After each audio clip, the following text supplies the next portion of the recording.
त्यानंतर तुम्ही जे म्हणता की ते काळे धंदे वगैरे तुमच्या असं काय लक्षात आले होते? तिथं आम्ही ज्यावेळेस स्वयंसेवक म्हणून काम करायचो किंवा दर्शनाला जायचो, त्यावेळेस तिथं मंदिरामध्ये आम्ही दर्शनाला गेलो की तिथं काही जेंट्स असायच्या, काही लेडीज असायच्या.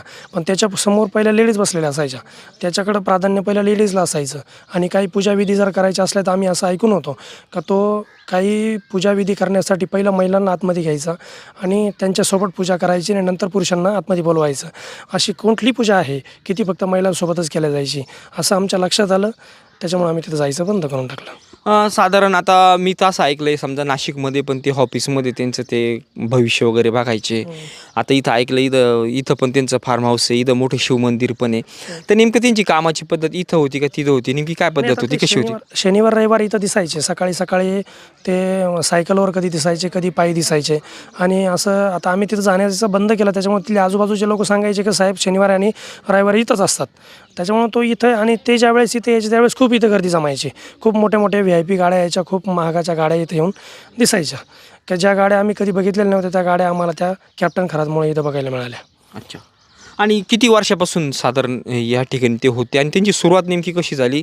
एवढं मोठं त्यांचं का मोठे मोठे लोक कसे यायला नाही, लागले? आता त्यांनी सुरुवातीला ते इथं जे क्षेत्र आहे ते क्षेत्र त्यांनी सुरुवातीला खरेदी केलं आणि नंतर त्या मंदिराची स्थापना केली.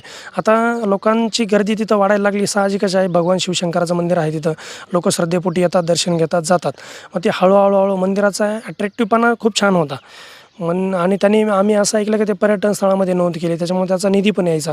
त्या निधीमधून आणि ग्रामपंचायतला प्रेशराईज करून तिथं त्यांनी बुवा ग्रामपंचायत निधीतून जे वस्तीसाठी पाण्याच्या टाक्या येतात, ते पाण्याची टाकी त्यांनी ग्रामपंचायतला प्रेशराईज करून ती पाण्याची टाकी तिथं बांधून घेतली. हां, ती बघितली मी. आणि तिचा पाण्याचा वापर असं सांगितलं की मी शेळके वस्ती आणि हिंगे वस्तीला हे पाणी देईल. पण ॲक्च्युली त्यांनी ते पाणी तिथंच त्याच्या शेतीसाठी वापरलं आणि ती आमराई फुलवून घेतली. त्या पाण्याचा एकही थेंब त्यांना लोकांना प्यायला मिळाला ना लोकांना वापरायला मिळाला. अच्छा. ते जे तुमचं जे पोलाचं प्रकरण नेमकं काय होतं? आमचं पोलाचं प्रकरण त्यांचा जो PA म्हणून जो काम बघतोय रमेश हिंगे, याची आणि आमच्या राजकीय म्हणजे ग्रामपंचायत लेवलला आम्ही एकमेकाच्या विरोधात होतो. तर आम्ही त्याच्या विरोधात जाऊन आम्ही आमचा चुलत भाऊ सरपंच केला. आणि त्या सरपंचाचं खचीकरण कसं करायचं, कारण तो ग्रामपंचायतचं काय अफरातफरामध्ये काही सापडत नव्हता. मग याचं खचीकरण करण्यासाठी त्यांनी त्या अशोक खरातला हाताशी धरून आमचेच पोल आम्ही आमच्याच वावरामध्ये शिफ्ट केले. तरी पण त्यांनी पोल चोरीचा गुन्हा आमच्यावर खोटा दाखल केला. जे लोक आता आपण बरेच अशी प्रकरणं बघतो जगामध्ये, अशा गोष्टी घडतात. नेमकं लोकांच्या काय समस्या म्हणून लोक त्यांच्याकडे जायचे आणि कोणते लोक त्यांच्याकडे जायचे? मी असं ऐकून होतो का जे लोकांचे लग्न जमत नाही, ज्या मुलींचे लग्न जमत नाही ते लोक तिथं जायचे, ज्यांना संतती प्राप्त होत नाही ते लोक तिथं जायचे. आणि इतर पण तो बघायचा, पण